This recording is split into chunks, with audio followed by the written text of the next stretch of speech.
The city of Lund in southern Sweden dates back to medieval times. Over the centuries, it's witnessed plenty of change, but now there's a whole new sort of evolution going on.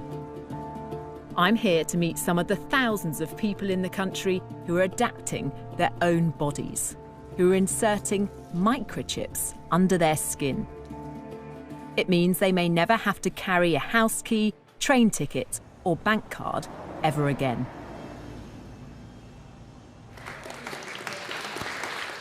This is a microchipping party. Hannah's getting an electronic chip implanted into her hand. She believes one day we'll all be chipped like her. So congratulations, Hannah. Thank you. You've been chipped? Yes, I have. How does it feel?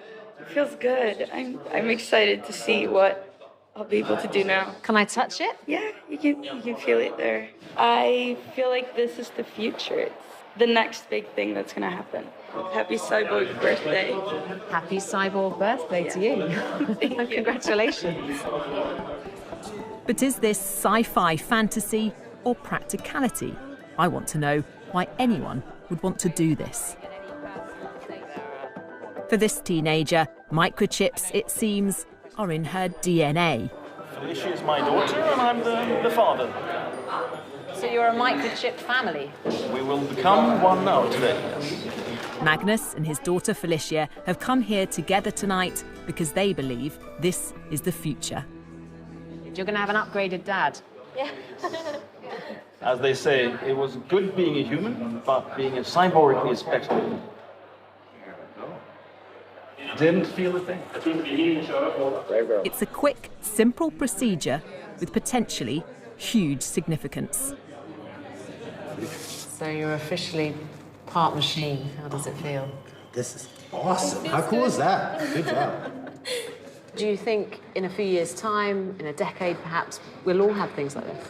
Yes, of course. I really do think.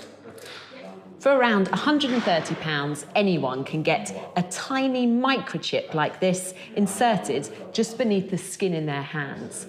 I can't help feeling a bit squeamish about it, but maybe I'm just behind the times.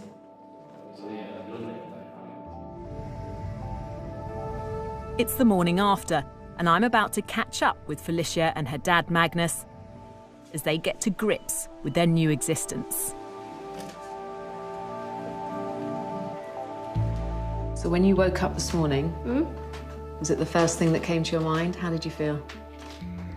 I felt a little bit strange because now I'm a cyborg and it feels pretty cool. The chips in their hands use near-field communication, the same technology that allows you to pay with a contactless credit card. They can be read by a device like a smartphone. So here I've stored my business card on my phone with my details, phone number, email address, other stuff, blood group even. So what's the benefit of that? When I get customers or suppliers at work, they ask for my business card and I say, scan me. Aren't there risks involved in that as well? Couldn't somebody pass you by and take all that information? Yes. Yes, it is in theory possible, but you have to be really, really close. But the main thing I think is that I choose myself what I want to store on this chip. The people I've met so far don't seem to have any concerns about blurring the lines between man and machine. Hannes has made it his mission to convince more of us to get microchipped. He's what's known as a biohacker, someone who wants to improve their body with technology. What's wrong with just having contactless payment cards? We've all got phones, we've all got a set of keys. What's the point? The point is to reduce the hassle of exactly these things. Isn't that just the ultimate laziness? No, it's convenience. And convenience is a pretty powerful force. I mean, in the morning, every morning, when you stand there, going out your front door, you check your purse or your pockets. Okay, do I have my wallet, my charger, my keys, my phone, all my stuff? What if you could reduce that by half? It would declutter your life. Hannes has helped develop several microchips. He wants us all to hack our biology. Microchipping is, he says, just the start.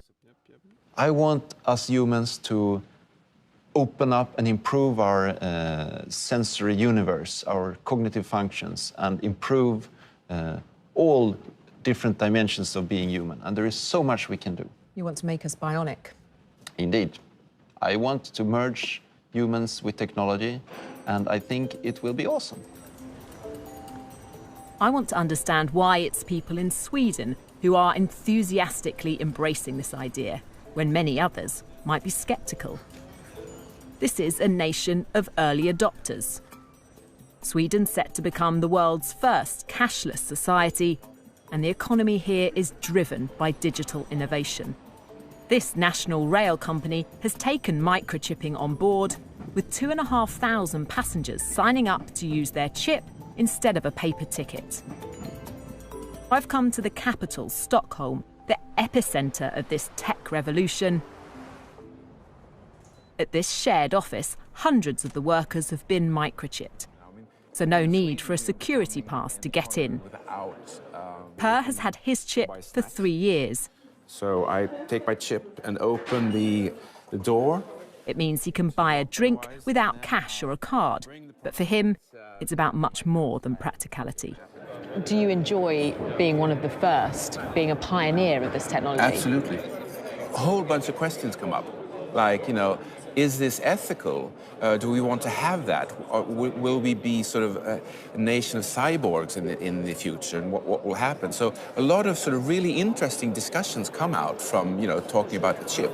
It triggers an ethical debate. Yes. For critics, the biggest future concern is over data protection. As the amount and type of information we store on microchips becomes more advanced, so do the security risks. Ben Libberton, a British scientist working in Sweden, wants to know who will have access to the data stored inside and what they could do with it. So I have the information in my chip now. That's basically just me. If I don't use it for anything, then no one can really get any data on me. But then if I start to use it at work, then work knows when I've interacted with something at work. If I then go to the canteen people know exactly what I've interacted with there. So the wider spread it becomes and the more that we can interact with different things, then our data is being kind of shared and incorporated in lots of different places. The nightmare situation in that case would then be that someone else has access to my health data, and that one day I get a letter through the door that's like an increase in my health insurance premium before I know that there's any problem with my own health. So I think we have to be cautious now in the very early stages to make sure that we're actually controlling how the information is being shared. For now, it seems to me, what the chips can actually do is fairly limited. But the people I've spoken to are convinced that this technology will, one day, change the way we live. That in the future, we will all be chipped.